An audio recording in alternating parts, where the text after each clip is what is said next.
Mamimigay kami ng libro, dakilang tunggalian. Ay, balik ka din. Habang nagwo-walking. Good morning po sa lahat. Good morning mga kapatid. At ito na nga po kami. Maaga po kaming nag-walking. Ako ay nagpapasalamat din kay Ate Rose at kay Sis Rochelle dahil sila po ay maagang pumunta sa bahay. Sinundo nila ako doon upang ako ay makasama sa kanilang pag-walking. At ako naman ay masaya dahil ako rin ay makapag-exercise. Sandito kami sa aming balak na pupuntahan mga kapatid kung saan gusto naming mag-walking.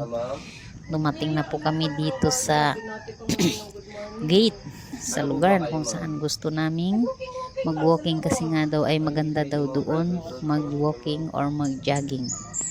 At kinausap po namin ang guard, dalawa sila rito mga kapatid.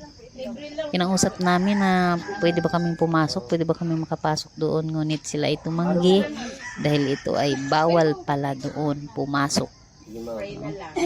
Bawal pumasok doon, kaya hindi sila pumayag. At amin na lang din silang binigyan ng libro, dakilang tunggalian. At tumanggap naman sila ng dakilang tunggalian. Habang kami mag-walking ay dala-dala po namin ang libro na ito upang kami ay mamimigay din sa mga tao na makakasalamuha namin, makakasalubong.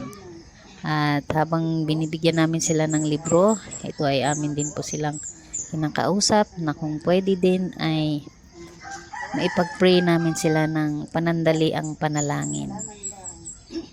Ayan, so nananalangin na kami niyan mga kapatid. Pumayag din naman sila. So maraming pong salamat po mga kapatid. Thank you for watching. Unang pamimigay namin yan, unang libro na naaming naibigay.